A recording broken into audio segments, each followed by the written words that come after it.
Hey, this is Chris. I'm on a bit of a video making tear this week. I'm gonna do a video today making hummus. Like I said, I'm on a video making tear. I got the oldest kids in summer camp, youngest one's napping right now.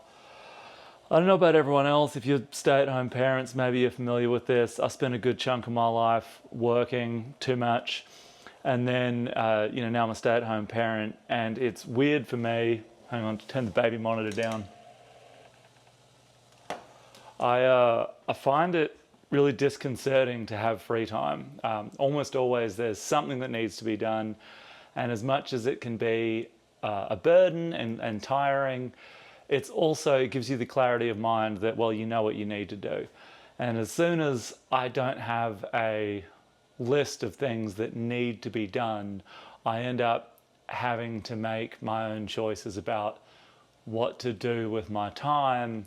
And for me, at least, that taps in to this really deep underlying worry about what to do with my life. I find it uncomfortable, but I can pretty easily fill it with some cooking. So I do that. So you're benefiting from my psychological drama. There you go. Call it a benefit if you will. I'm making hummus. I made a video recently about how to make beans. How to cook beans. Cook beans, make them taste good, right? The bean dish, such as it is, that I make most often is hummus. I don't know if chickpeas are technically a bean. They're a legume. But shit, you cook them the same way. So, anywho, hummus, really good. Oh, what's the difference between chickpeas and garbanzo beans? I'll leave it there. Hummus, really easy to make. I like it. I use the last of the hummus that I've made recently in the kids' lunch boxes today. I pack hummus for lunch for everyone pretty frequently. I eat it a lot. The baby loves it. It's crazy easy to make. And like making beans generally, it's way easier and cheaper to make than you might think. And if you eat a lot of hummus, it makes a lot of sense to make it at home because it's so easy and because it's really cheap. For a bag of beans, like I said last time, a bag of chickpeas might cost you $1 or $2 for a pound of chickpeas. You can use a couple of dollars worth of tahini, the juice of a few lemons, a little bit of salt, a little bit of olive oil, a little bit of herbs and spices. You're in for about, let's say, $4 or $5 to make enough hummus to feed an army. You know what I mean? And these days at the grocery store, a tub of hummus is going to set you back $3 or $4 anyway, and even just for a small one, depending where you shop. And that's about as much hummus as we eat in a day. So this ends up being way cheaper. I like it. It's also really easy to make it just the way you like it. I tend to have a very broad appreciation for all the kinds of hummus that come out of my blender. So, there's not a strong preference on my part, which is good because I don't really follow a recipe. I don't think you should either. The basic trick is cook chickpeas. I like to cook chickpeas in the pressure cooker for an hour. I throw some garlic in there with them and some cumin seeds because I want that cumin flavor. I want some garlic flavor. If you put in raw garlic, which I do, it very quickly gets very garlicky and spicy. If you cook the garlic with the chickpeas, you end up with a much milder garlic flavor, and then you can add just a little bit of raw garlic for a bit of spice, a little bite. So, got my chickpeas. They're going to go straight in the blender jug. I'm going to pour off a little bit. I'm going to rinse some cumin seeds out of there. And then I'm going to pour off a little bit of the liquid just because it's pretty easy to get it too runny. And I like a relatively firm hummus. But make sure you keep that because you may want it just to loosen things up. We'll have a look here. I've got a lot of lemon juice, so there we go. So this is a pound of dry chickpeas, cooked for an hour in the pressure cooker with some garlic and cumin seeds. Into that, I'm gonna start with just 1 clove of raw garlic. We had friends over for the dinner the other night and made sidecars. So I've got a bunch of lemon juice already squeezed left over. I'm kind of cheating. Normally I'd squeeze lemons fresh, but I've got this in the fridge. I'm just going to go ahead and whack that all in there. Waste not, want not. A healthy pinch of salt or two. You're going to want a salt to taste anyway. You want to taste it. I also like a bit of paprika.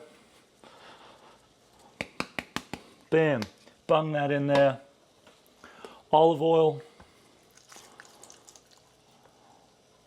Don't be shy with the olive oil. Some healthy fats. And then tahini. You can get all different brands of tahini. This is the one that was cheapest when I went to the grocery store recently.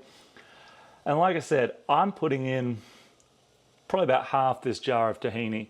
Maybe there's some magic ratio out there that works for all hummus or for your hummus, but in my experience, put some in and then see how it tastes. And you know what? It's gonna taste good regardless, so try it again next time. We're gonna go with the blender real quick, pardon the noise.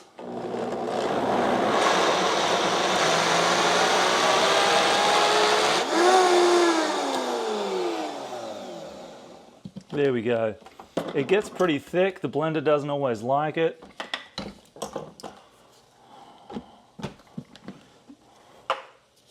Hey.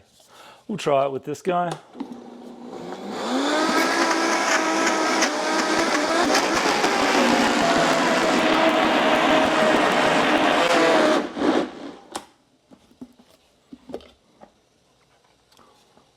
Boom.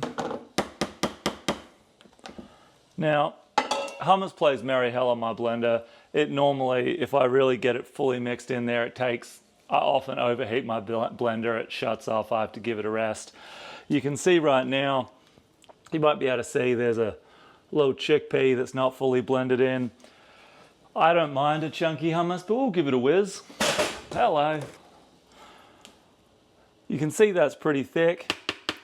That's where that excess liquid will come in. Put a little bit of that in there. Right, it tastes right. We'll give it a little bit more in the blender, see how we go.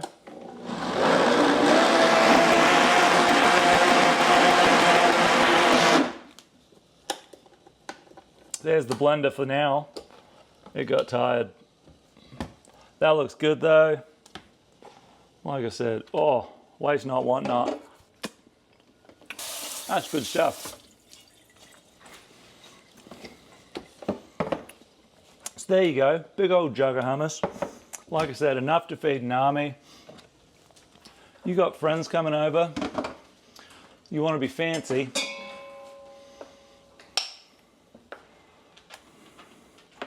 Whack a big old scoop of that hummus in a bowl.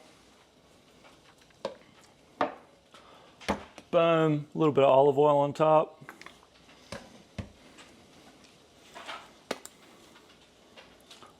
Paprika. I went a little nuts with that, eh? Fresh cracked pepper. I think everyone at this table could use a lot of fresh pepper. And if you really want just a little extra squeeze of lemon juice, throw a couple of drops on. Make it look pretty for your friends. Set that out with some crackers, a little crostini or something. You're off to the races.